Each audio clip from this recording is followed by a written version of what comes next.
Hello friends, एक बार फिर से स्वागत है हमारे इस यूट्यूब चैनल नवीन अकाडमी BSEB में। तो फ्रेंड्स, आज का टॉपिक हम लोगों का होगा परिवार और मित्र, जो कि एग्ज़ाम की दृष्टिकोण से यह टॉपिक जो है बहुत ज़्यादा इम्पोर्टेंट है। इन्वायरमेंट से यह टॉपिक उठाया गया है। तो चलिए हम लोग परिवार और मित्र से जुड़े सवाल को करते हैं, जो कि सीटेट एग्ज़ाम में आपको 1 या 2 अंक जरूर दिला देंगे। तो चलिए हम लोग पहला प्रश्न पे चलते हैं। मॉक टेस्ट के माध्यम से करेंगे, ज़्यादा समय नहीं लूँगा आप लोगों का। चलिए फटाफट पहला नंबर क्वेश्चन की ओर। पहला नंबर क्वेश्चन है, भारत में लड़कियों व लड़कों के विवाह की न्यूनतम कानूनी आयु क्या है? ऑप्शन ए 16 वर्ष एवं 18 वर्ष, ऑप्शन बी 18 वर्ष एवं 21 वर्ष, ऑप्शन सी 18 वर्ष एवं 18 वर्ष, ऑप्शन डी 21 वर्ष एवं 21 वर्ष। चलिए फटाफट इसका आंसर आप लोग कीजिएगा। देखिए दोस्तों, इसका हो जाएगा ऑप्शन नंबर बी हो जाएगा, 18 वर्ष एवं 21 वर्ष। क्लियर है? लड़कियों के लिए कम से कम 18 वर्ष और लड़कों के लिए 21 वर्ष कानूनी नियम रखा गया है भारत में। चलिए पहला नंबर हो गया। अब दूसरा नंबर सवाल हम लोग करते हैं। भारत में बाल विवाह निरोध अधिनियम किस वर्ष पारित किया गया था? Option A 2006, option B 2008, option C 2011, option D 1997। फटाफट इसका आंसर आप लोग कीजिएगा। आज मॉक टेस्ट के माध्यम से आप लोगों को सवाल कराया जा रहा है। जी हाँ दोस्तों, इसका हो जाएगा ऑप्शन नंबर ए हो जाएगा 2006। क्या होगा? 2006। चलिए आगे बढ़ते हैं तीसरा नंबर सवाल पे। ज़्यादा समय नहीं लूँगा, यह मॉक टेस्ट के माध्यम से सवाल कराया जा रहा है। आगामी एग्ज़ाम में बहुत ज़्यादा इम्पोर्टेंट होने वाली है ये सवाल। आप लोगों को ज़रूर इस सवाल से 2 या 3 नंबर आपके एग्ज़ाम में आ जाएंगे। देखिए तीसरा नंबर क्वेश्चन है, कौन सी विशेषता परिवार की नहीं है?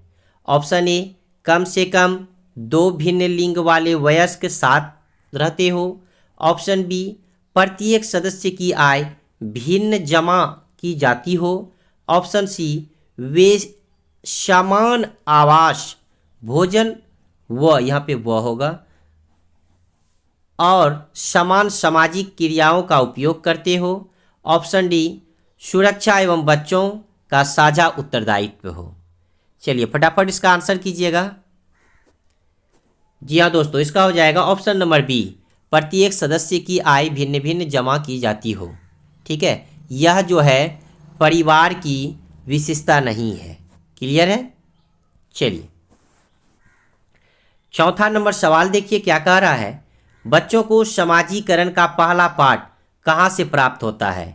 ऑप्शन ए परिवार से, ऑप्शन बी विद्यालय से, ऑप्शन सी सांस्कृतिक केंद्र से, ऑप्शन डी धार्मिक केंद्र से। आप लोग सभी जानते हैं इसका हो जाएगा ऑप्शन नंबर ए हो जाएगा, क्योंकि समाजीकरण का पहला पाठ परिवार से ही मिलता है बच्चे को। क्लियर है? चलिए देखिए पांचवा नंबर सवाल है, मानव रुधिर वर्ग की खोज सर्वप्रथम किस मनोवैज्ञानिक ने की थी?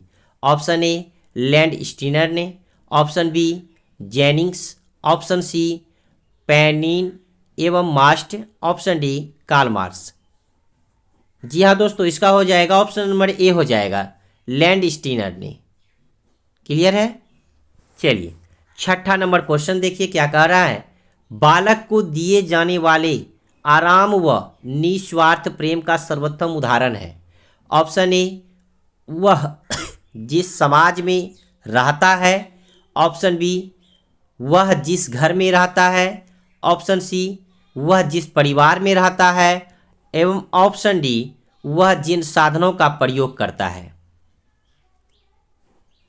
जी हाँ दोस्तों, इसका हो जाएगा ऑप्शन नंबर सी, वह जिस परिवार में रहता है। बालक को दिए जाने वाले आराम व निस्वार्थ का प्रेम सर्वोत्तम उदाहरण है, वह जिस परिवार में रहता है। चलिए सातवां नंबर सवाल को पढ़ेंगे हम लोग। देखिए क्या कह रहा है, परिवार की परिकल्पना के पीछे आधारभूत तथ्य है।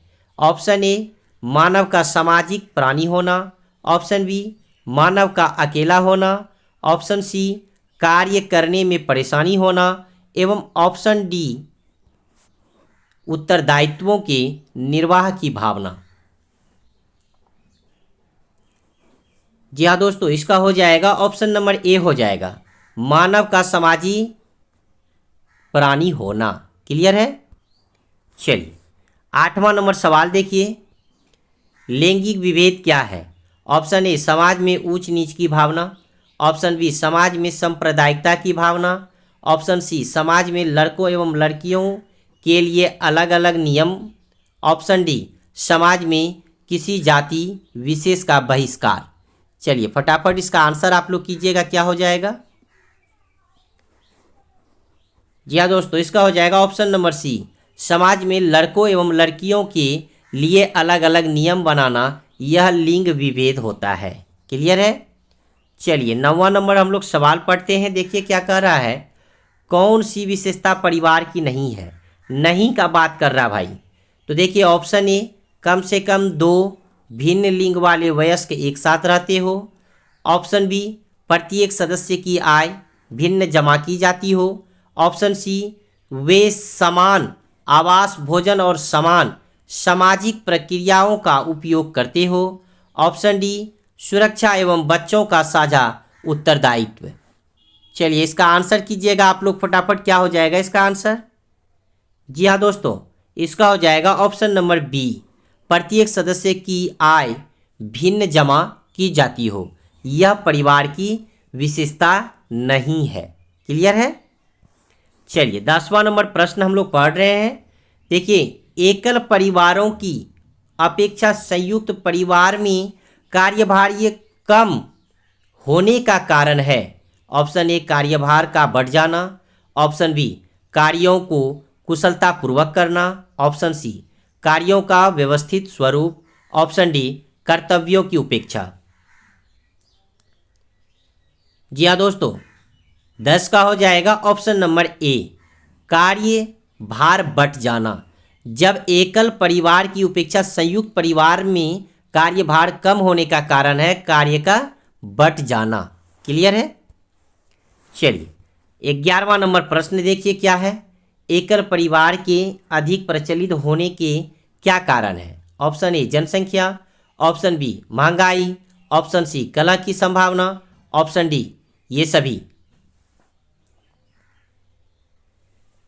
जी हाँ दोस्तों, इसका हो जाएगा ऑप्शन नंबर डी, ये सभी हो जाएंगे। जनसंख्या, महंगाई, कला की संभावना ये अधिक प्रचलित होने के कारण होते हैं। क्लियर है। चलिए देखिए 12वां नंबर प्रश्न क्या कह रहा है, किसी परिवार को दर्शाया जाता है, ऑप्शन ए पारिवारिक वृक्ष से, ऑप्शन बी पारिवारिक बार चार्ट से, ऑप्शन सी पारिवारिक पाई चार्ट से, ऑप्शन डी किसी से भी। जी दोस्तों 12 का हो जाएगा ऑप्शन नंबर ए हो जाएगा, पारिवारिक वृक्ष से, अर्थात घर के मुखिया से।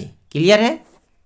चलिए देखिए 13 नंबर का सवाल क्या कहता है, छोटे बच्चों के समाजीकरण में खोले अर्थात खेलों द्वारा जो लाभ मिलता है वह है, ऑप्शन ए बालक की क्रियाओं का अन्य बालकों की तुलना में मूल्यांकन हो जाता है, ऑप्शन बी बालक सामाजिक प्रत्याशाओं के अनुकूल समायोजन सीख लेता है, ऑप्शन सी बालक शारीरिक रूप से विश्राम पा लेता है, ऑप्शन डी बालक के शारीरिक एवं गामक विकासों को बढ़ावा मिलता है।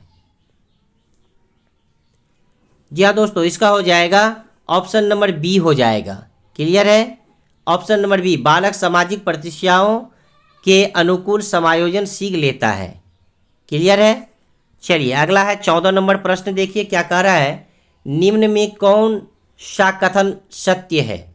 ऑप्शन ए परिवार अर्थात सभी परिवार के नियम एक जैसे होते हैं, ऑप्शन बी माँ बाप से बच्चों के गुण के स्थानांतरण को अनुवांशिकता कहते हैं, ऑप्शन सी एक परिवार के सदस्य की संख्या कभी घट बढ़ नहीं सकती, ऑप्शन डी बच्चा स्कूल में सब कुछ सीख लेता है। जी हाँ दोस्तों, इसका हो जाएगा ऑप्शन नंबर बी, माँ बाप से बच्चों के गुण के स्थानांतरण को अनुवांशिकता कहते हैं। क्लियर है? चलिए अंतिम क्वेश्चन है इसका, आज इस टॉपिक का अंतिम क्वेश्चन है, समरक्त संबंध का उदाहरण किस प्रकार के परिवार में परिलक्षित होता है? ऑप्शन ए एकल, ऑप्शन बी संयुक्त, ऑप्शन सी एक और दो दोनों, ऑप्शन डी इनमें कोई नहीं। अर्थात यहाँ पे ए कर सकते हैं, यहाँ बी भी कर सकते हैं। तो आपके हो जाएंगे option number C right answer. तो आप लोग हमें ज़रूर कमेंट बॉक्स में बताइएगा आज का वीडियो आप लोगों को कैसा लगा। तब तक के लिए जय हिंद, जय भारत।